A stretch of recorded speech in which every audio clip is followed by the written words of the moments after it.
Shiko se nderuar, në mes të këtyre tensioneve ndërhetnike që janë ngritur kohëve të fundit, kemi ftuar një person i cili është përfolur shumë kohëve të fundit. Ai është drejtori i Qendrës për Menaxhim me Kriza Stojan Ço Angelov. Bisedën do ta zhvillojmë në gjuhën maqedonase dhe pastaj të njëjtën do ta përkthejmë. Добродојдовте телевизија Коа. Благодарам за поканата, добро ве најдов. Значи, прво ќе одиме малку со состојбата кај дирекцијата или центарот кај вие управувате и каква е состојбата таму со средствата и дали имате доволно средства да се справувате со сите предизвици што излегуваат. Центарот за управување со кризи има само луѓе. Ние во суштина ја вршиме координацијата помеѓу сите институции. Ние немаме материјални ресурси, ние немаме противпожарни авиони, немаме камиони, немаме булдожери, немаме ништо. Ние ги бараме овие средства од оние кои што ги имат. Кога има поголеми пожари, како што беше ова лето, меѓу другото и во Тетовскиот регион, по барање на градоначалникот на општината, ние комуницираме со Дирекцијата за заштита и спасување, која што има 3 противпожарни авиони.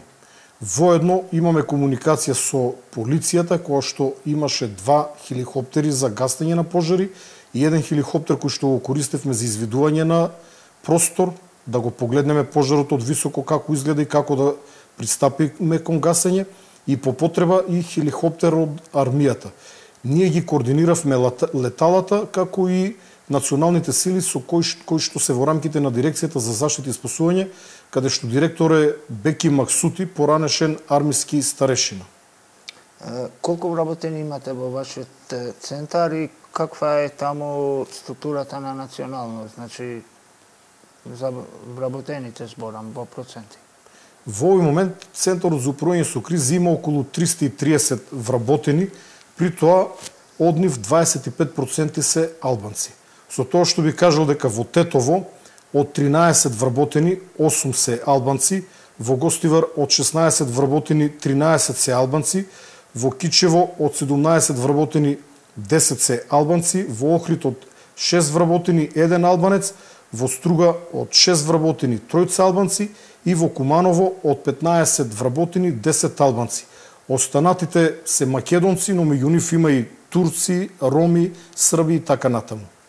Добро, да преминеме во нешто друго, во она што вие го представувате пред македонската јавност. Значи, вие сте председател на партијата Достоинство.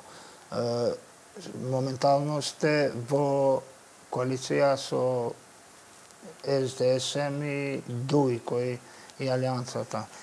Значи, вие колку членови имате во вашите редови и дали секогаш ви е гарантирано едно место во владата или? Политичката партија Достоинство настана од Сдруженијето Достоинство, која што пак настана од редовите на македонските барнители, односно од редовите на припадниците на македонските безбедносни сили, кои што учествуваа во вооружените дејствија во 2001 година.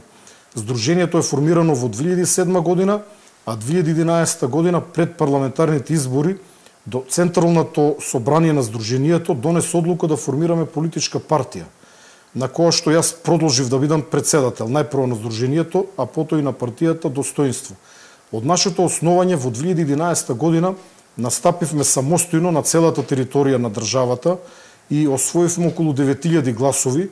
2014 година повторно настапивме самостојно на парламентарните избори и освоивме околу 9300 гласови, додека во 2016 година во декември, они избори кога беше рушењето на режимот на Груевски, настапивме во коалиција со ВМРО НП на Љупчо Ѓоргиевски и Обединети за Македонија на Љубе Бошковски.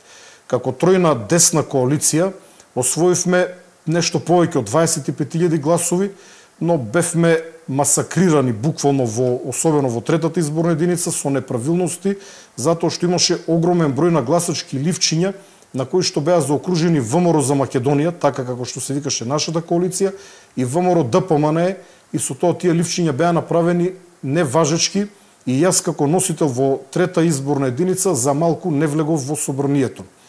Оттаму свативме дека малите партии едноставно не можеме да успееме со овој изборен модел и ја продолживме постизборно нашата коалиција со СДСМ.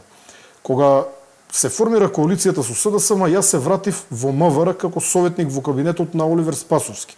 Онаму каде што претходно работев 16-17 години, имам завршено факултет за безбедност и мојата кариера беше во МВР. Потоа 2001 бе издвоил, бев командант во посебните полициски единици и заменик командант на специјалната полициска единица Тигри. За да потоа продолжам како инспектор во МВР, некаде во 2015 година, најпрво во 12-та, потоа во 15-та работев во обезбедување на брод, антипиратска заштита на бродови, за да, мислам дека беше во 2015-та, околу 2 години, со повремени враќања дома работев во обезбедување во Ирак, обезбедување на нафтините полиња, не поврзано со армија, но обезбедување со шлем, панцир, оружје, бев раководител, односно командир на тим лидер во Ирак. Значи, по доаѓањето на власт јас се вратив во МВР како советник. Не бев директор на ниту една позиција, таму останав околу една година, потоа се префрли во македонска навигација како, би рекол, раководител на делот за безбедност на системи и уреди. Значи, повторно нешто кое што ми беше прва професија, делот на безбедноста. 2 години подоцна ме побара премиерот Заев, тоа беше периодот на ковид кризата, и побара од мене да ме стави директор на Центарот за управување со кризи. И јас пробав да го одбијам, бидејќи немав информации за Центарот за управување со кризи и не се гледав на оваа позиција на која што се наоѓам денес. Неколку дена размислував, премиерот Заев остави да размислам, при тоа ми објасни дека би било добро затоа што и требаше човек кој што ќе ги ја преземе тој силен предизвик со ковид кризата и не можев едноставно да одбијам пред се поради луѓето, граѓаните на Македонија таа позиција, затоа што сметав дека од организацијски, од менаџерски аспект можам да помогнам на мојата држава и на моите сограѓани, без разлика дали тоа се македонци, албанци или сите останати, и така ја прифатив оваа позиција. Значи, јас во мојата кариера директор сум само еднаш, само на оваа позиција. Никогаш порано, а не верувам дека и во иднина ќе останам директор. Вие сте член, да кажам, сега во коалиција, во оваа влада и сега сме пред избори, значи во лето, во пролет најверојатно ќе имаме избори и се зборува и како има еден договор дека премиерот треба да биде албански премиер, значи што ќе го предложи Дуи. Дали вие сте против ова? Како дел од оваа владеачка коалиција, секако дека не сум против тоа. Тоа е договор кој што го постигна големата партија СДСМ со Дуи. Но зборуваме за техничка влада, каде што позицијата премиер е повеќе символична, затоа што тој премиер нема да може да покаже што умее, нити ќе има доволно време, без разлика кој да биде и какви ќе бидат неговите квалитети. Но за сите државни позиции јас сум застапник на тезата да се одберат добро образовани, способни луѓе со соодветно работно искуство, без разлика на нивната етничка или партиска припадност. Ние како достоинство постојано апелираме и на директорските позиции да се ставаат професионални лица кои што работат во институциите или кои што ги познават институциите. Затоа јас во прва фаза сакав да го одбијам премиерот Заев, бидејќи сметав дека не ја познавам оваа институција и ние остануваме на тој став. Затоа што било кој министер, било кој директор кој ќе дојде на позиција каде што претходно нема работено, му требаат месеци и месеци, а некому можеби и години да свати каде се наоѓа, дури потоа да почне да раководи. Јас можам да се пофалам дека многу брзо сватив каде се наоѓам, затоа што во Центарот за управување со кризи има поголем број на поранешни старешини од македонската армија, со кои што се знам од 2001 година или пред тоа и потоа, но има и една група на 15 на луѓе кои што имат завршено воена академија, а започнале со работа директно во ЦУК. Тоа се исто така луѓе кои што имат воено образование и со кои што ми е релативно полесно да работам. Така што можам да кажам дека брзо сватив каде се наоѓам, брзо ги видов надлежностите на Центарот за управување со кризи, преземав контрола, но и иницијатива.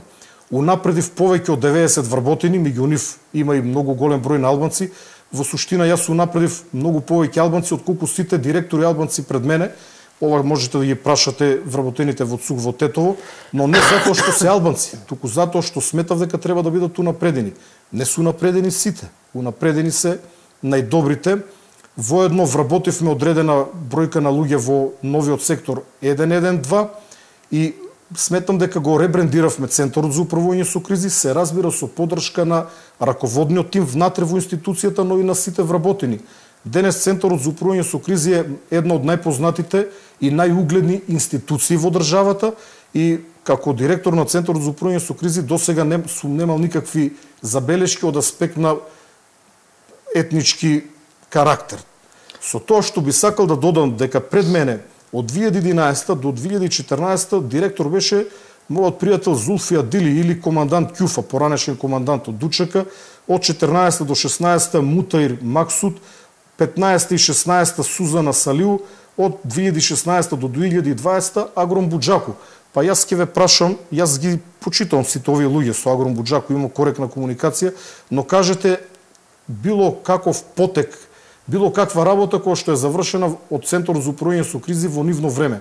Дали всушност знаевте дека биле директори пред мене на ЦУК? Дали вашите гледачи знаеле кој пред мене бил директор на ЦУК?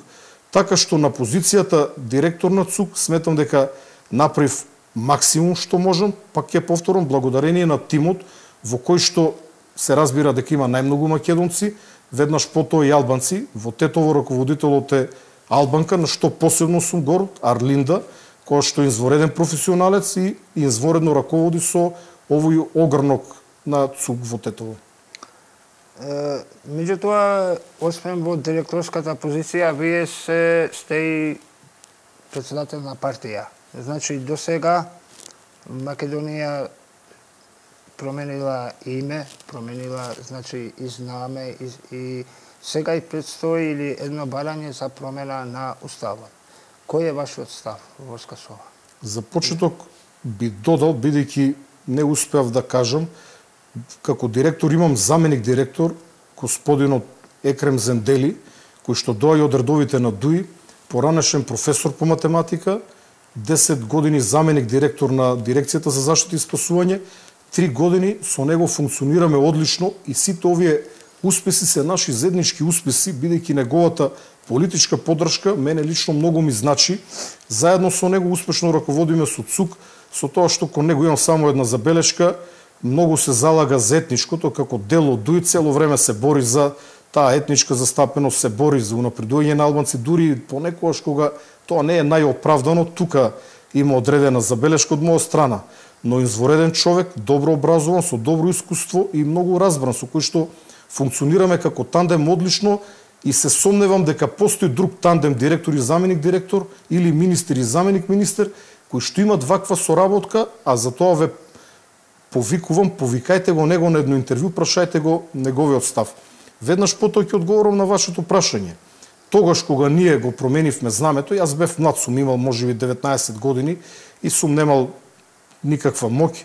Подоцна ние не само знамето, не само името, најпрво наметнатото име поранешна Југословенска република Македонија, но ние направивме многу отстапки. Јас ќе спомнам дека ние во, мислам дека беше 99-та година, примивме околу 500.000 бегалци од Косово.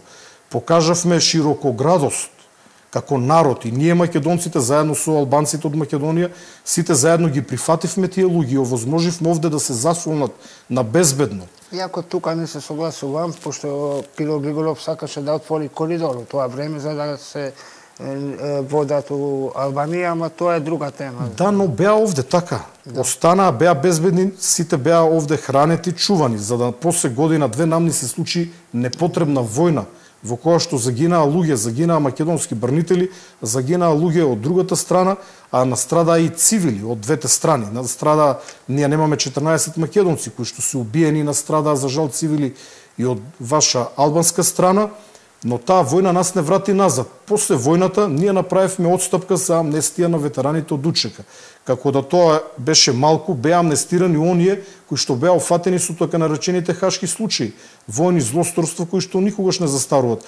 Додека ветераните на УЧК можам да ги разберам дека се бореле за нешто во кое што веруваат, колку и да не се согласувам со нив, но сепак покажале храброст, се кренале на оружје за нешто во кое што веруват. Повторувам колку и да е погрешно според мене.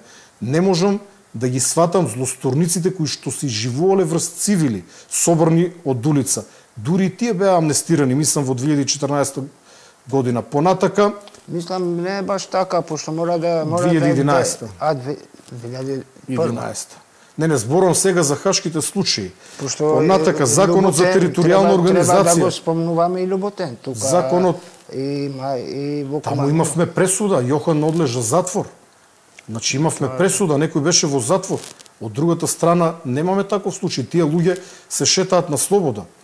Би спомнал дека Законот за територијална организација во 2004 година, со кој што вештачки беа променети границите на општините и некои општини кои што беа доминантно македонски станаа со мнозинско албанско население. Например Кичево. А например Гостивар, Струга. Зборам за градовите. Градовите се мнозинство македонци, Гостивар. Не зборам за до 2004 година. Ова ќе го проверите. Но како и да е, ние како македонци сме направиле многу отстапки, вклучително и последната отстапка со промена на државното име Македонија со додавката Северна. Од наша страна направивме многу отстапки.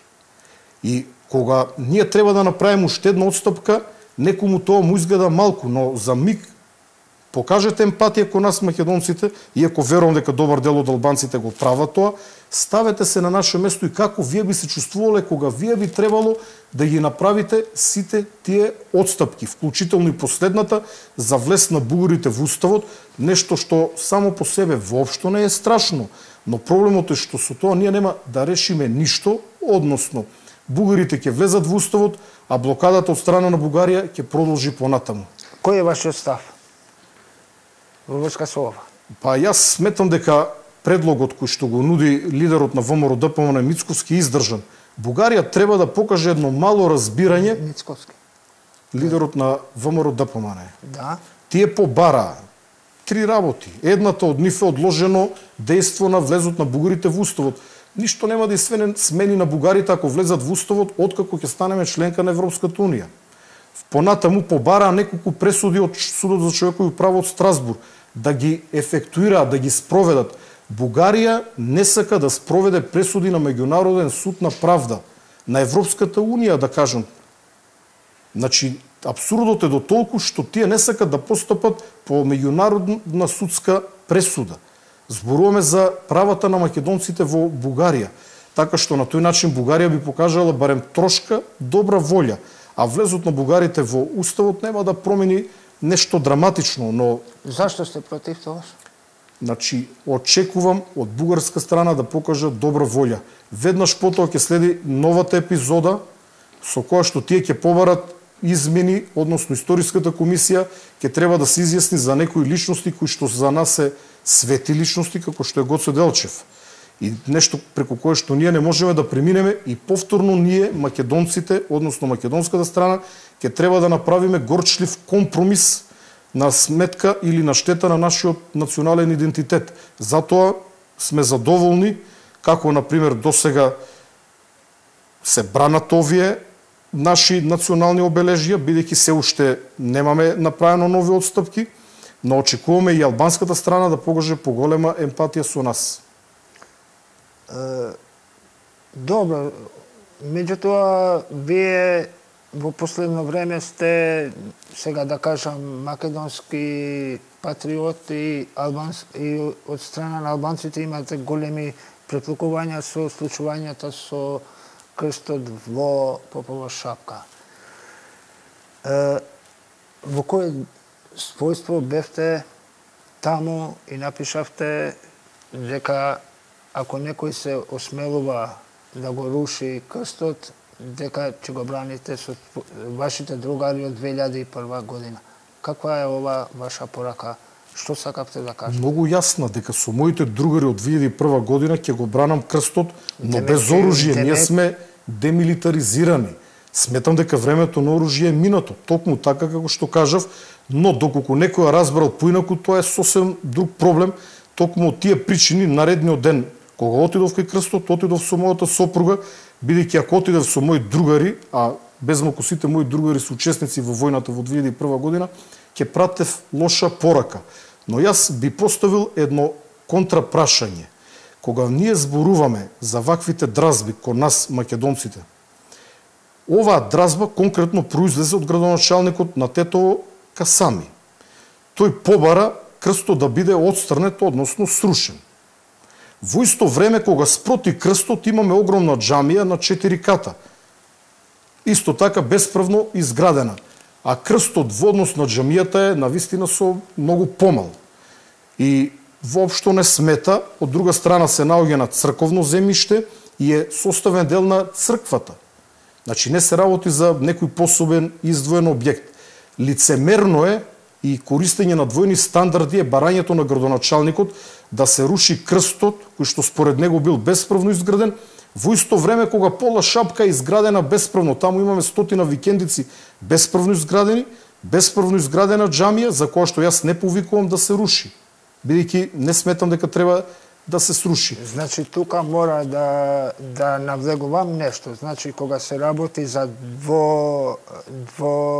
ајде да не кажам дволичности, значи јас пред да повикувам на емисија влегував во некои познати центри во светот, значи кај што се скијачки центри, значи во Банско во Бугарија, Цермат влегував, дури и Копалник. Не гледав никаде голем крст. Прво, второ. А видовте ли некаде голема џамија во овие? А која е изградена прва? Значи таму џамијата или манастирот? Манастирот. Значи, за манастирот имало, значи, експертската влада, негде 90-те години дал дозвола за да се гради тоа. Ама дозволиле така, има дозвола. крст немало тогаш. Добро. Без крст. И после Ама видите, во секоја црква во дворот има камбанарија и крст. Тоа не е нешто исто како што секоја џамија има минаре. Значи, рековте дека не сте против џамијата таму. Во моментот кога изградена, секако никој пат не би повикал на нејзино рушење. Бидејќи тоа ќе предизвика директни меѓуетнички тензии. Како директор на Центарот за управување со кризи, не само како политичар, како председател на достоинство, една од основните опасности според Законот за управување со кризи за нашата држава е верска нетрпеливост и омрза, а рушењето на крстот ќе го пробуди токму тоа, верска нетрпеливост, нешто повеќе од меѓуетничка нетрпеливост. Дали сте запознаени дека имало таму се собрале подписи за до државен инспекторијат, градежен инспекторијат за да се руши џамијата. Дали сте не сум запознат со тоа, но ако мене ме прашувате, јас сум против рушење и на крстот и на џамијата. Тие се изградени, јас можам да се согласам со вас да поставиме прашање дали имало потреба да се изградат во еден скијачки центар кој што треба да биде развиван, но видете, тие се веќе изградени. Таа е затекната состојба и во овој момент дали требало да се изградат е едно, но ние знаете дека нашите цркви и манастири се градат вообичаено на сите повисоки места, на планини, Бигорски каде изградени. Многу наши манастири се изградени на такви позиции, додека џамиите претежно се градени во селата, во местата каде што луѓето може да отидат да се молат. Така што ја не гледам кој на попова шапка, дали воопшто оди некој во оваа џамија да се моли, бидејќи не живеат луѓе, одат само туристи. А многу почитувам правото на луѓето кои што отише таму на еднодневно скијање или на 2 дена да отидат да се помолат во џамијата. Значи, иако можеби не сте баш повикуван за ова тема, што следното прашање е, пошто рековте дека сте правиле многу отстапки како Македонија и македонци. Значи, јас само да ве подсетам дека во врска со верските објекти во Прилеп запалена џамијата 2001 и нема дадена дозвола за да се изгради. Има плац во нова населба во Куманово за џамија. Нема дозвола за да се гради. Има иницијатива во аеродром, исто. За да се изгради џамија не дава дозвола. Дали ова и дали стои тоа дека сте многу толерантни? Само ќе ве подсетам за Лешочкиот манастир, кој што е на неколку километра од местото на кое што ние сега зборуваме, кој што беше срушен до темел во 2001 година. Предпоставам од УЧК. А знаете дека во 2012 има пријава дека тоа е бомбардирано од РТА? Не знам за такво нешто. Она што јас го знам дека е стручен во 2001 година од страна на припадници на УЧК. Но што се однесува за дозволите за џамии, ова тема е сепак надвор од моите ингеренции, надлежности, но еве зборувате за аеродром. Во местото, јас живеам во аеродром, ние немаме муслиманско население. И можеби по тие причини не дават дозвола. Оному каде што има муслимани, не гледам причина да не се даде дозвола за џамија, затоа што имат право да си ги остваруваат своите верски обреди, чувства во тие џамии. Но во аеродром не гледам каде има Джева изградите што се таму, тие се од турците изградени, тие се муслимани, мислам, и има што живеат таму. Не, тоа видете сега, турците може и во Штип да изградат зграда, тоа не е доволно тие до зградата да направат џами ако во зградата живеат македонци, но немам информации, не би шпекулирал сега. И значи со овие проблеми муслиманите не се соочуваат во Германија, во Швейцарија. Каде што има муслимани, треба да има џамија, но ќе ве прашам еден друг момент, еве кога влегуваме во Скопје од тетовска страна. Доминантни се џамиите, наместени се да се гледат од сите страни. Понатаму ги има и наводно на неколку места каде што се сомневам дека и живеат луѓе. Кога влегуват од страна на Катланово, повторно е доминантна џамијата. Значи има џамии таму каде што живеат албанци. И не гледам некој проблем во тоа, иако се така стратешки би рекол распоредени.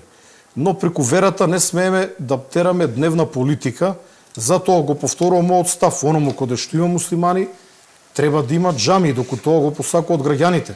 Оному каде што нема, не гледам причина. Од друга страна, има многу големи реакции на христијаните во Скопје, дека џамиите наутро намерно се пуштаат многу гласно. Ја ги разбирам тие верски чувства. Но јас работев во Ирак, ви реков, во тие 2 години, повеќе од една година, помина во Ирак. Во Ирак не беа толку гласни џамиите како овде во Скопје. Тие се каде се исто... Не се согласувам со вас, за тоа има закон, но и ова е чувствителна тема. Би советувал пред изборите да не се чепка, бидејќи ги разгорува негативните страсти. Јас само за да ве подсетам вас дека како човек што сте биле во 2001, значи да не шпекулирам со бројка, ама има многу џамии кои биле значи и бомбардирани, и има, значи негде се спекулира измеѓу 50 до 100 џамии. За некои има и слики. Ова мене ми изгледа премногу, 50 до 100, но немам информации, немам податок. Не можам да зборувам на оваа тема. Ако во некоја џамија безбедносните сили имале информација дека се крие непријателот, тогаш можам да го разберам гаѓањето, бидејќи во војна едноставно нема ништо свето. Но, ако немало внатре борци, тогаш не гледам причина џамиите да биле гаѓани, но мислам дека не е срушена, рековте во Прилеп дека е запалена, не е срушена ниту една џамија во 2001 година. Кажете ми пример на срушена џамија. А верувате дека срушена е? Матече значи, гледам дека е оштетена, не е срушена. Много оштетена и во село непроштена. Добро, тоа се две, но сепак тоа не можам да го оправдам. Но повторувам, ако таму имало непријателски единици, се разбира дека ниеден објект нема да биде поштеден. Ние имавме ситуација во 2001 година кај Рачиново, каде што загинаа двајца припадници на тигрите, за солниште се користеа гробишти, тоа православни гробиште. Едноставно, кога ќе ве нападнат, мора да се засолните за она што е до вас најблиску. И да возвратите оному од каде што пукат на вас.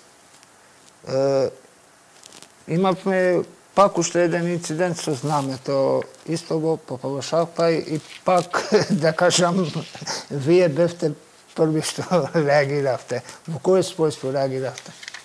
Како човек кој што сака оваа татковина, Македонија, како човек кој што сака овде да живееме мирно и оваа држава да биде безбедна и побогата земја.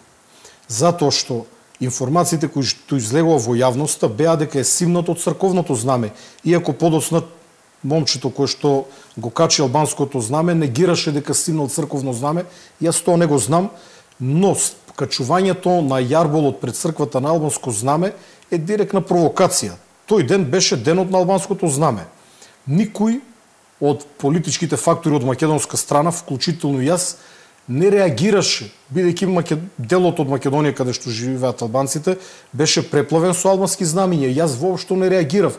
Никому не му смета. Тоа е ваш ден, ваш празник си. Ги го славете денот на знамето, но ова беше директна провокација. Впрочем, овој човек да не објавил видео како го качува албанското знаме, никој немаше да реагира, никој немаше да знае. Но морам да ве вратам малку назад, да не ги гледаме работите изолирано. Да. Ова лето во Тетово, како гостин доаѓаше косовската председателка и косовскиот премиер. И во Тетово, но и во Чаир во Скопје. При тоа, од страна на домакините, овде конкретно градоначалникот Касами, имаше само албански знамиња, без при тоа да се користи македонско знаме, без при тоа да се интонира македонската химна. Едноставно, чувството кога ќе влезевте во Тетово беше како тие да доаѓат во некоја албанска држава, не во Македонија. Ако зборуваме за права, треба да зборуваме и за обврски. Ова е Македонија, наша заедничка држава, на македонците, на албанците и на сите останати. И има своји символи. Имавме Охридски договор. Со Охридскиот договор е утврдено што ќе се промени, а што нема да се промени. Знамето останува исто. Патем тоа е знаме кое што ние го прифативме под принуда на Грција, кое што не е нашето изворно прво знаме, звездата од Кутлеж. Значи ние веќе направивме една отстапка. Јас сметам дека ништо немаше да го кошта Касами или Вочаир кој да организираше ако користеа македонски знамиња. Понатаму, на тие прослави се користеа знамиња со карти. Да ве прекинам, ова е 3 април 2015 година. Тогашниот председател Ѓорѓе Иванов, председател на Република Македонија, престојува во општина Пустец во Албанија. Добро. Пречекуван само со македонски знамиња. Дали некој од Пустец бил приведен од албанската полиција, зашто немало албанско знаме таму? Не можам да одговорам на ова прашање, дали некој беше приведен затоа што немаше македонско знаме во Тетово. Значи сега вие правите паралела помеѓу Пустец има покренато, и Тетово, за кое што пред 2 дена Касами кажа дека од Македонија ќе прави трета албанска држава. Дразбите кои што доаѓаат во континуитет се директна провокација. Ја разбирам таа предизборна реторика, но се запрашува дали Касами, но и други некои албански политички фактори би користеле националистичка и шовинистичка реторика, доколку таа не се допаѓа на одредена категорија на гласачи, затоа што не беше само знамето, потоа беше реакцијата за крстот. Значи, реакцијата за химната. Касами изјави дека овде во училиштето ќе ја пушта албанската химна, што според мене не смее да се случи, тоа е кривично дело. Ова е Република Македонија. Каде што живее држава на македонците и албанците. Живеат и скоро 30% од А во Косово колку проценти живеат албанци? 92. Па зошто они го немат ова знаме со двоглав орел на црвена позадина за државно знаме? Тоа е државно знаме, не е национално знаме. Не ме разбра, ама зошто не го користат тоа знаме, туку го користат косовското? Двете знамења се користат. Така? Да, тоа е, Значи... прво е државно знаме, другото е национално знаме. Значи, националното знаме го се користи и во Црна Гора од албанците, во Прешево, во Македонија. Дали денот на албанското знаме имаше реакции пред да се случи настанот на Попова шапка? Видовте од македонска страна реакција? Напротив, прочитав неколку врвни македонски политичари кои што го честитаа денот на знамето, да не ги именувам. Не беше и од опозицијата и од власта.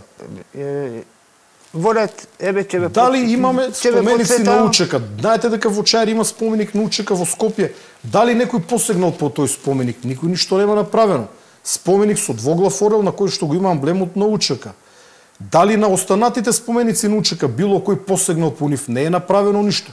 Дали е во ред во Сопот да се стави плоча мермерна со карта на голема Албанија? Дали тоа води кон мир? Ако се побара, јас ви зедов примери за џамиите, сега и за спомениците на УЧК. Ако се бара дозвола, не се дава дозвола. Затоа значи не тие се изградени како што се изградени. Ама сте слушнали ли моја реакција еве на таа тема? А ние не можеме да направиме споменик на Карпалак, каде што изгореа 10 луѓе. На автопат сакате споменик? Покрај автопат?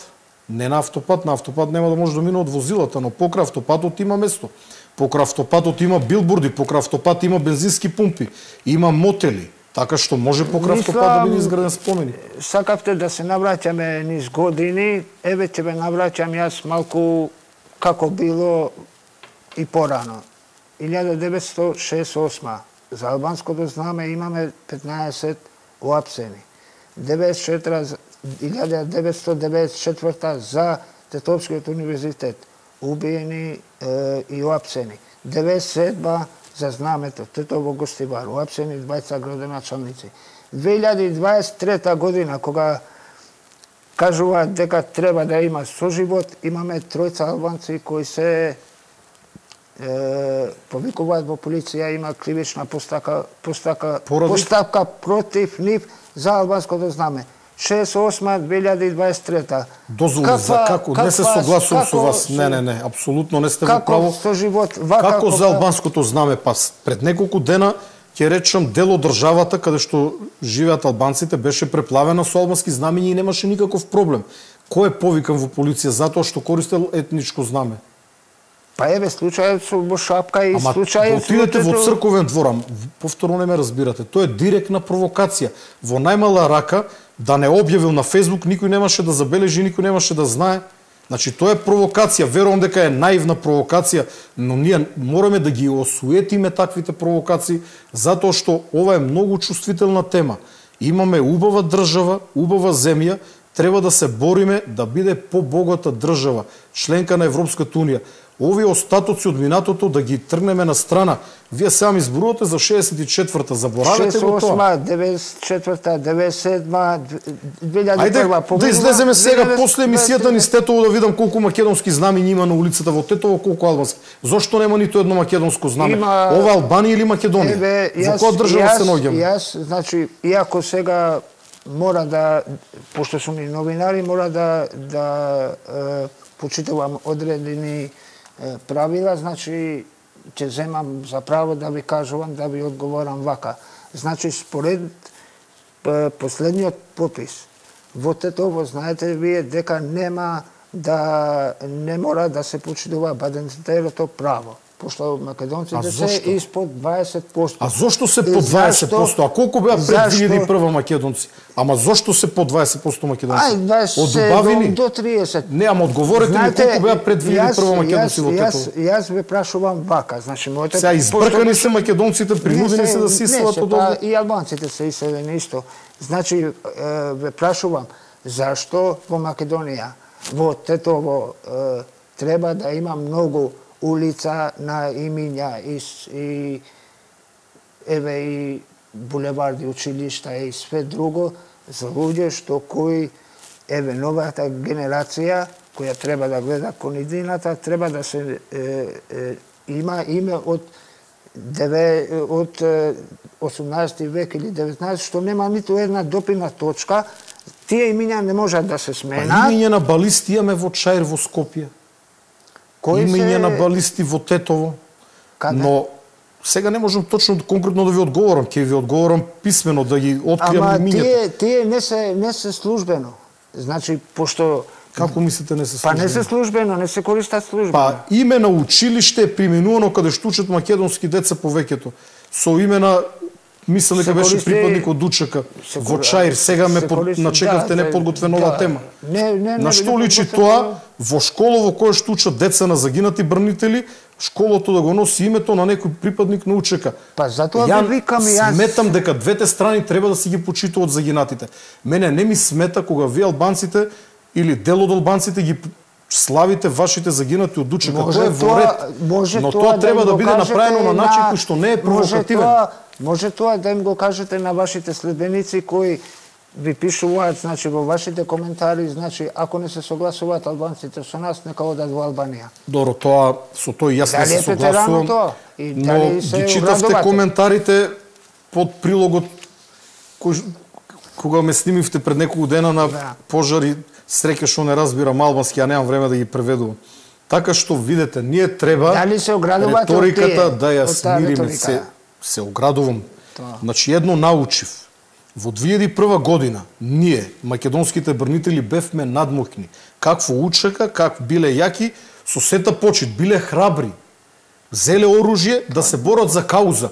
Ние имавме борбени авиони, борбени хеликоптери, тенкови хаубици, минофрлачи, имавме поголем број на војска. Добро, ова сега не е за фалење, пошто знаете, во Арачиново не можевте да влегувате, ама друга тема, значи тоа. Арачиново ќе беше исчистено за неколку дена. Сега остите тие приказни дека не сме можеле.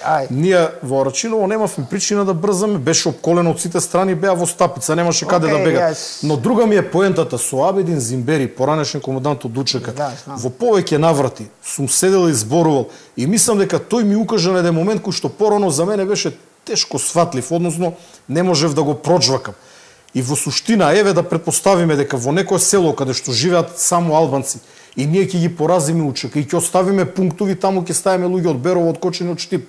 Тие ќе седат неколку месеци, година, две. На крај мора да си заминат овде остануваат албанците. Тоа ме натера да размислам и да, ова е наша заедничка држава. И ние, најголем проблем е што ние не се познаваме.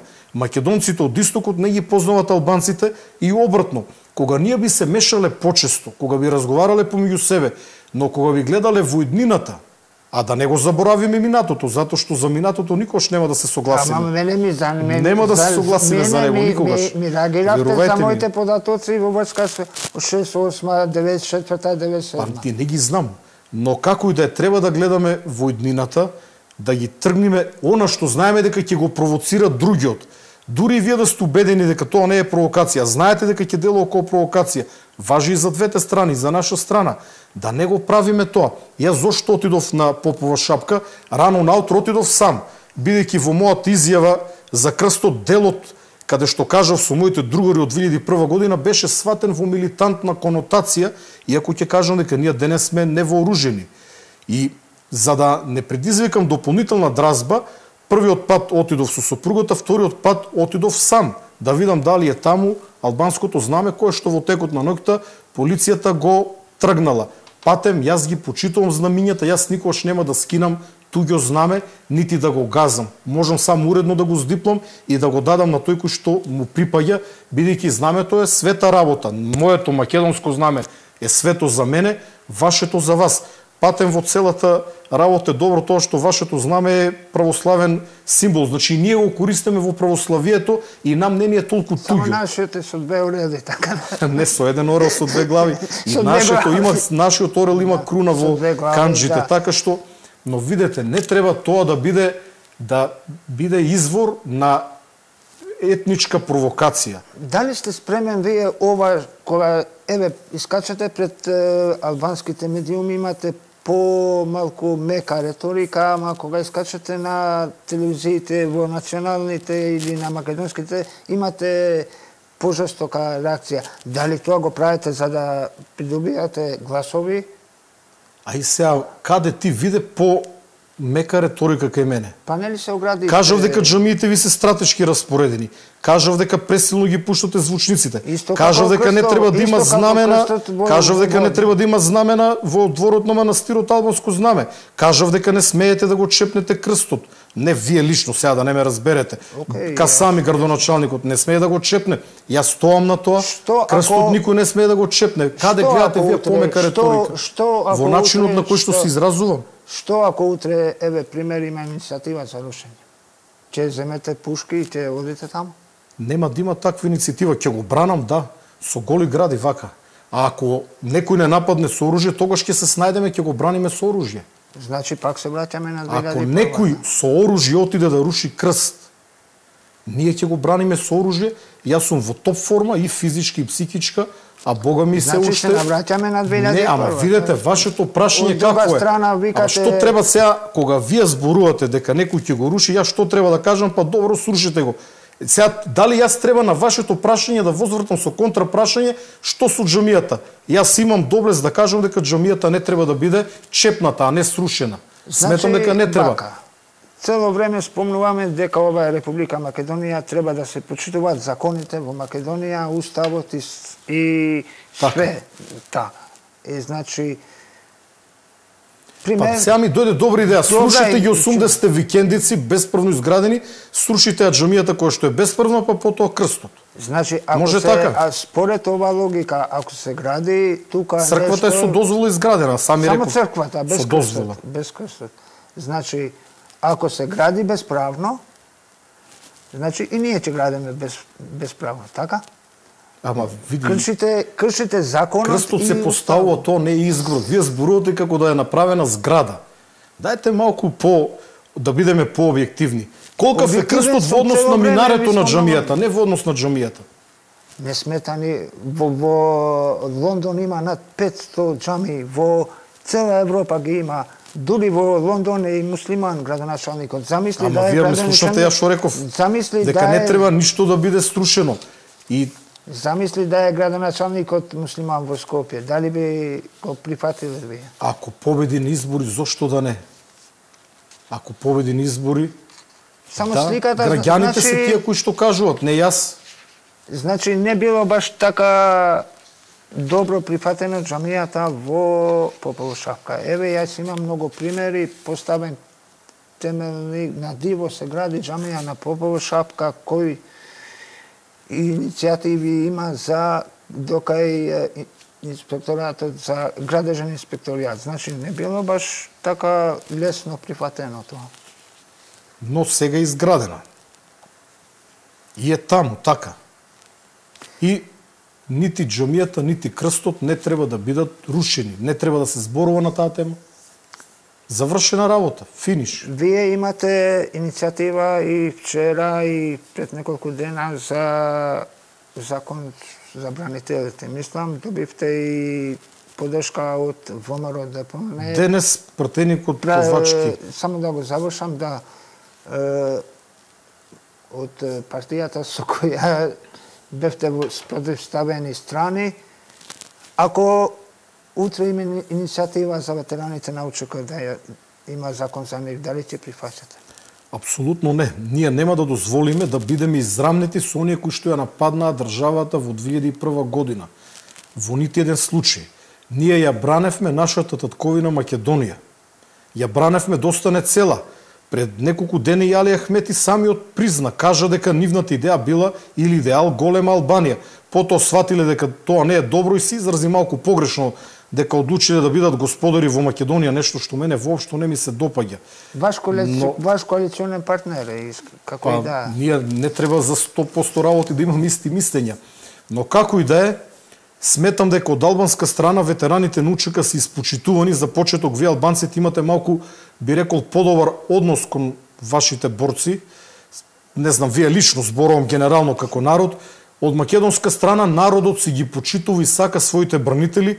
За жал, сите влади, почнувајќи од 2001 година до денес, не се однесува најдобро, некои се однесува дури и негаторски кон нас македонските бранители.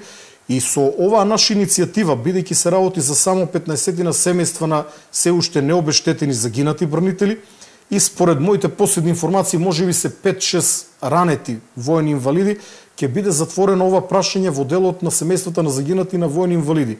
Таа иницијатива има хумана димензија, ВМРО ДПМН дадоа подршка, очекувам и СДСМ да даде подршка една за секојаш да го затвориме тоа прашање. Хумано од ваша страна, ама неумано во совојска со УЧК, така? Тоа не е умано. Во делот на оние кои што се ранети, сите македонски граѓани кои што имат здравствени проблеми, без разлика дали некој ги добил во војна, државата и нуди помош, така, здравствена нега, социјална помош и така натака. Но мислам дека најголем дел од ветераните на УЧК се вработени, се наоѓаат на добри позиции, некои од нив земаат плата без додатна работа, но некои од нив се и на високи позиции. Командант од УЧК е председател на собранието, Талат Џафери. Командант од УЧК, неколку команданти беа пратеници во собранието, како на пример Абедин Зимбери. И уште неколку. Командант на специјалните единици си во центарот такви. Прв, единствен.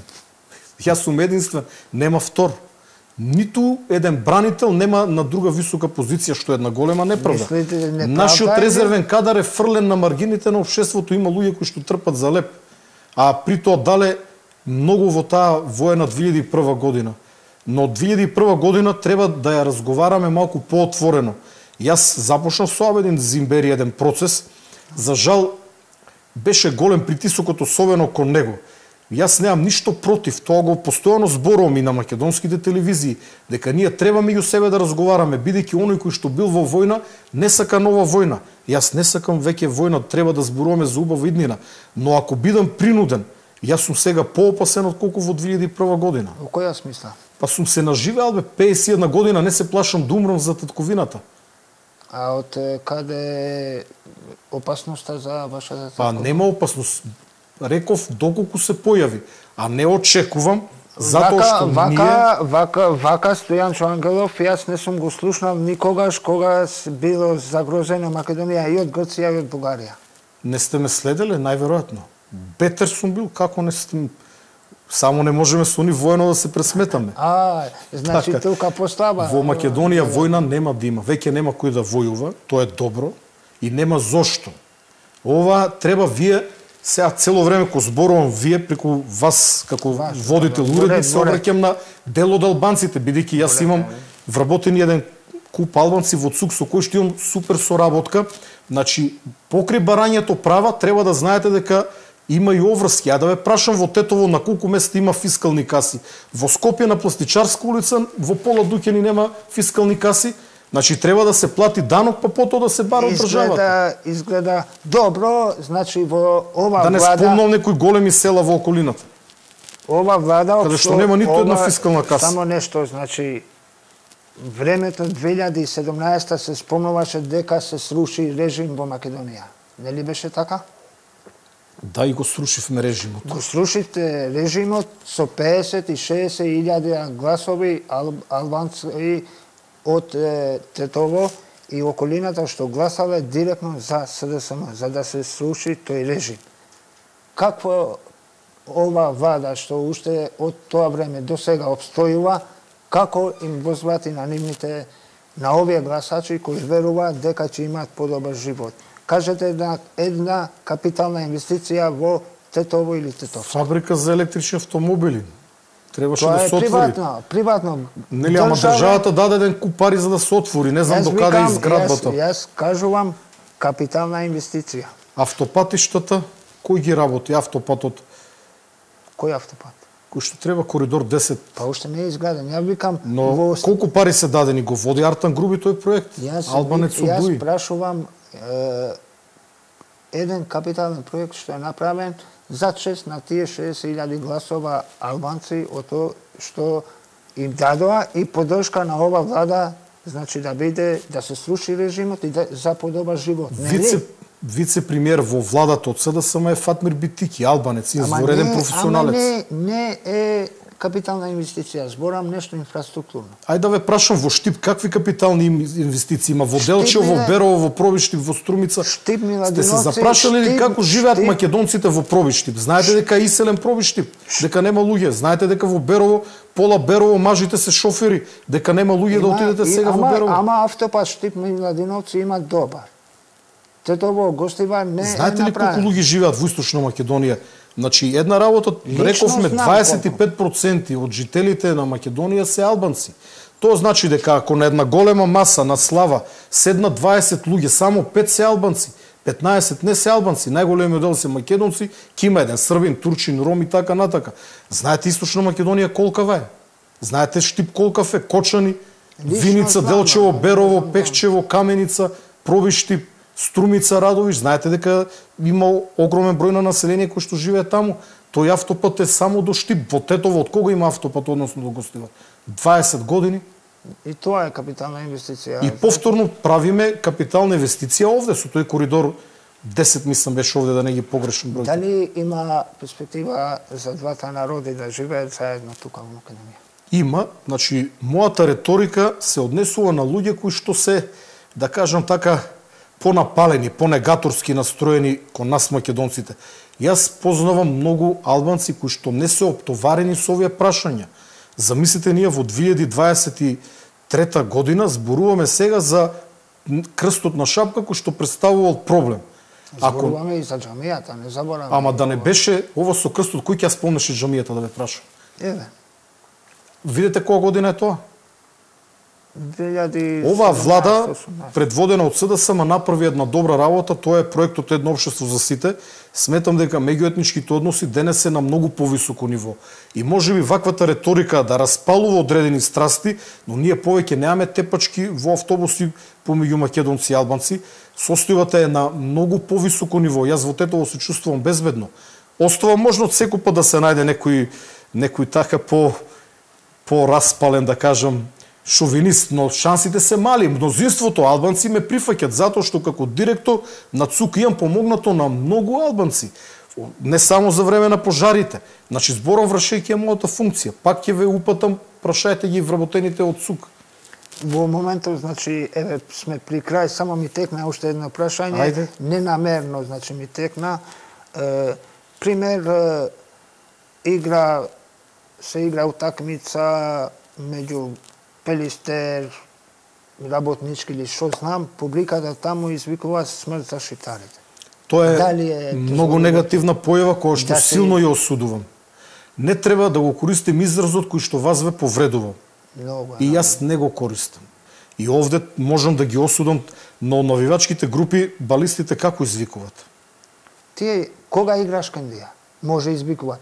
Ама кога игра Шкендија со пример со една друга албанска екипа, немаат ништо што извика. Навивачките групи се посебна категорија. Знаете дека во Англија имат голем проблем со навивачките групи. Насекаде во светот тоа е појава, но силно осудувам. Значи, таквите извици само ја разгоруват омрзата. Јас за крај на емисијата ќе кажам дека ние сме граѓани на ова преубаво парче земја. Јас сега работејќи го кризниот менеджмент гледам од еден поинаков аспект нешто кое што сите го гледаме, но не сме многу свесни за него. Кај нас нема торнадо, кај нас нема земјотреси, со многу ретко. Имало неколку земјотреси. Кај нас нема поплави. Односно, кај нас поплави се 2 педи вода која што ќе влезе во подрумот. Видете што се случуваше Словенија, Хрватска, Србија. Кај нас дури и пожарите беа многу помали. В Грција, четврт Грција изгоре ова лето. Знаете какви пожари? Загинати луѓе, паднати авиони, хеликоптери. Преубаво парче земја. Од Македонија, од Скопје до Приштина нема еден час возење по автопатот Арбен Џафери, кој што имаше добра визија и таа влада да обстоеше, мислам дека немаше да имаме војна, а вие ќе ги добиевте овие права против кои што факт е дека ние бевме дел од нив, без никаква војна и без загинати луѓе, но како и да ја имаме преубаво парче земја, да живееме заедно, па ние на крај на крајштото не мора многу да се сакаме, но да се почитуваме. Тоа е и целта, значи... И запознавање, патување, отидете во Пробиштип да видите колку сиромашно живеат луѓето. Не се албанците во лоша состојба во некои села затоа што се албанци. Лошо живеат македонците насекаде низ државата. Генерално лошо живееме сите, а најголем показател за тоа е оваа модерната чума и селувањето. Знаете дека луѓето се селат од овде како да бегат од страшна болест. И би рекол дека албанците во поголем обем го прават тоа. Ние имаме цели села, и можеби не цело село, не претерувам, пола села и селено. Ќе видите 4-5 преубави куќи кои што ги изградил некој татко за своите синови, во нив нема никој. Има неколку старци. Тие луѓе нема никој пат да се вратат во Македонија. Тоа важи и за македонската страна. Мојот брат живее во Швајцарија со неговото семејство. Од Штип имаме еден куп луѓе кои што се иселени. Јас потекнувам од Штип. Источна Македонија е проблемот со исилувањето е страшен. Ние за во овој момент веќе фалат работници за одредени професии, како ќе биде во следниот период. Затоа да тргнеме национализам, шовинизам на страна, да тргнеме на страна крстови џамии, да се бориме за побогата и побезбедна држава. Јас ви благодарувам на гостувањето. Има многу да се разговара на ваквите теми и не мора да има согласување, мора да има спротивставови страни. Тоа е. Многу е важно да ги почитуваме различните мислења. Јас не очекувам мене да ме разберат сите. И од македонска страна, уште помалку од албанска страна. Нормално е за едниста работа да имаме различни мислења. Но да го сватиме тоа како нешто нормално. Нормално да имаме различни мислења, но тоа да не правиме непријателства, кои што понатака ќе го загрозат нашето живење, на тој начин и животот би бил посиромашен, наместо да создаваме фабрики во кои што луѓето ќе земат добри плати, ние треба да се расправаме со реторика од 19. век. Фала. Благодарам. Shikues në luar shifemi në emisionet tjera.